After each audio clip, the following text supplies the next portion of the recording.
I heard footsteps in the attic again. I was at my home in the city, which is an old Victorian house, with plenty of creaks and groans. It's quite normal for me to hear strange sounds in the attic. A couple of months ago, I had some people over and we were having a pretty good time. We were playing cards and drinking when suddenly we heard footsteps above us in the attic. Now, this is pretty common, so we didn't think much of it. Then we started hearing what sounded like dragging metal moans. None of us could figure out what it was. One of my friends suggested that we go check it out.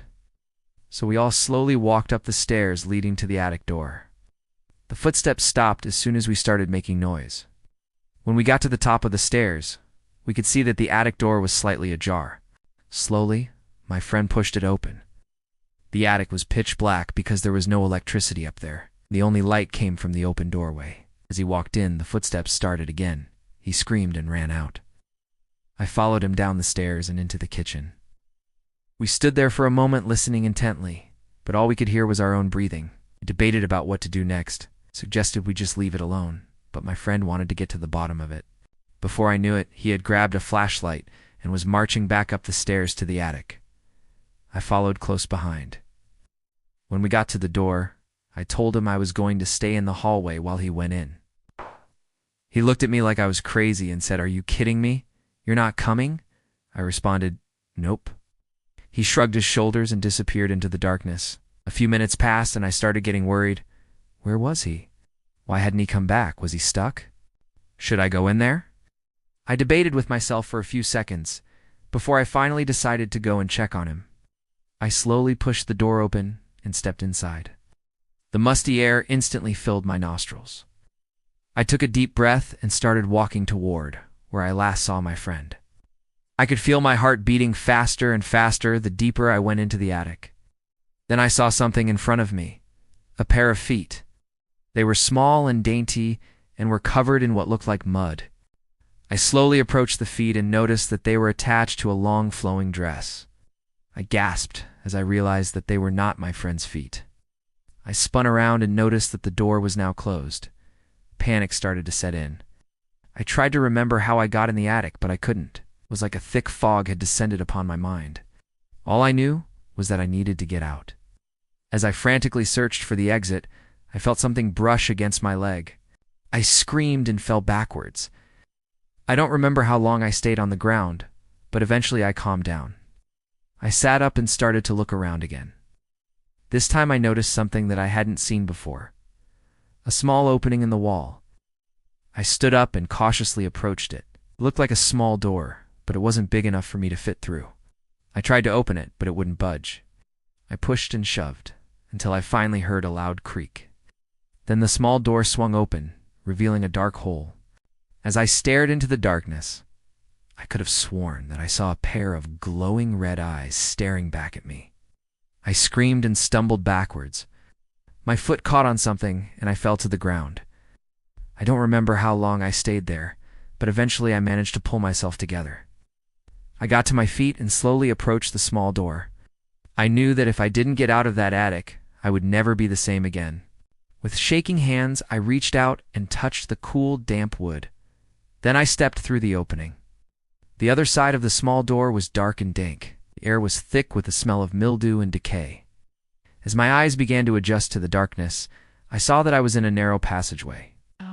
The walls were made of rough-hewn stone, and the ceiling was low, forcing me to stoop as I walked. I could hear my own breathing echoing around me, and I started to feel a sense of dread creep over me. I tried to tell myself that it was just a strange part of my house, nothing to worry about. But as I walked deeper into the passageway, I couldn't shake the feeling that I was being watched. I continued on until I reached a fork in the tunnel. To my left, the passageway continued on in darkness, but to my right, I could see a faint light. I hesitated for a moment before deciding to follow the light. As I got closer, I could hear voices and footsteps. I pressed myself against the wall, trying to make myself as small as possible. Then I heard a key in a lock and the sound of the door opening. I held my breath as two men walked past me into the other room. Then I heard them talking. "Did you see anything? Did you hear anything?" the first man asked. "No, nothing. It's just as we thought," replied the second man. "The house is empty. There's no one here." I let out a sigh of relief that I didn't know I'd been holding. I waited a moment longer before I ventured into the room. When I entered, I saw that it was just an ordinary room.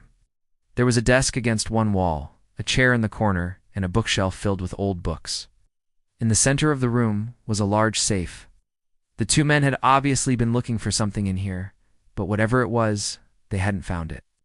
As I turned to leave, I noticed something on the floor. It was a small piece of paper that looked like it had fallen out of a book. I picked it up and unfolded it. On it was written a single word: run. I didn't know what that meant, but I didn't stick around to find out. I turned and fled, running as fast as I could through the passageway and back to the attic.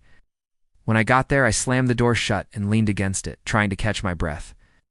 I could hear footsteps pounding on the other side of the door. Someone or something was trying to get out. I screamed and scrambled away, tripping over boxes and furniture as I tried to get as far away as possible. Finally, I found the stairs and started running down them. I could hear heavy breathing behind me, and I didn't dare look back. As I reached the bottom of the stairs, I turned and ran for the front door. When I finally got outside, I didn't stop running until I was far away from the house. I never looked back, and to this day, I still don't know what that noise was in the attic. After that night, I started hearing footsteps in the attic again. I ignored them, hoping that they would eventually stop, but they just kept going. Then one day I had an idea. I went to the store and bought a video camera. I set the camera up in the hallway outside the attic door, and then I went and hid in the kitchen. After that, I heard the familiar sound of footsteps in the attic. I crept closer to the camera and peeked around the corner. What I saw on the monitor made my blood run cold. It was the little girl in the flowing white dress. She was standing in the middle of the attic, looking directly at the camera. Her eyes were wide and her mouth was open in a silent scream. Then she vanished. I've never seen her again, but I still hear her footsteps in the attic to this day. Some people say that it's just the wind or the pipes, but I know that there is something up there with me, something that wants to come out. Every night when I lie in bed, I can hear the footsteps getting louder and louder, and I know that one day it will stop. And then I will hear the scratching of the little girl's nails on the other side of the door as she tries to get in. And then I will scream and run and hide, but it will be too late. For me,